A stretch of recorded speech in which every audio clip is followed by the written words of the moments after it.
मित्रांनो, उन्हाळा लागला की आपल्याला थंड पिण्याची किंवा थंड खाण्याची खूप इच्छा होते आणि त्यामधीलच एक म्हणजे उसाचा रस। मित्रांनो, आपण जेव्हा रस्त्याने प्रवास करत असताना आपल्याला जिथे रसवंती गृह दिसते आपण तिथे थांबत नाही असं कधी झालंच नाही। मित्रांनो, रसवंती मधील रस काढणारी मशीन, त्या मशीनला घुंगरू का असते असा प्रश्न तुम्हाला कधी पडलाय का? चला पाहूया त्यामागचं कारण। त्यासाठी आपला व्हिडिओ शेवटपर्यंत नक्की पहा आणि आपल्या चॅनलवरती नवीन आला असाल तर चॅनलला सबस्क्राईब नक्की करा। मित्रांनो, रसवंती गृहातील मशीनमधून येणारा छुमछुम असा आवाज तुम्ही ऐकलाच असेल।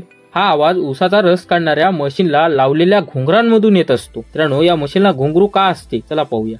घुंगरू आणि त्यांचा आवाज हा ग्राहकांना आकर्षित करण्यासाठी असतो। अनेक जणांना रसवंती केंद्रातील मशीनवर लावलेले घुंगरू आणि त्याचा आवाज हा ग्राहकांना आकर्षित करण्यासाठी असावा असं वाटत असेल, पण हे तसं काही नाही आहे। त्यामागे दुसरंच कारण आहे, घुंगराचा संबंध। मशीनला लावलेल्या घुंगराचा हा संबंध रसवंती गृहातील मशीनला लावलेल्या घुंगराचा संबंध हा रसवंती गृह चालकाच्या कृतज्ञतेच्या भावनेशी जोडलेला आहे। मित्रांनो, आजही रसवंती गृह चालक लाकडी घाण्याचा वापर करतात। पूर्वी बैलाच्या सहाय्याने फिरवल्या जाणाऱ्या लाकडी घाण्यावर उसाचा रस काढला जायचा।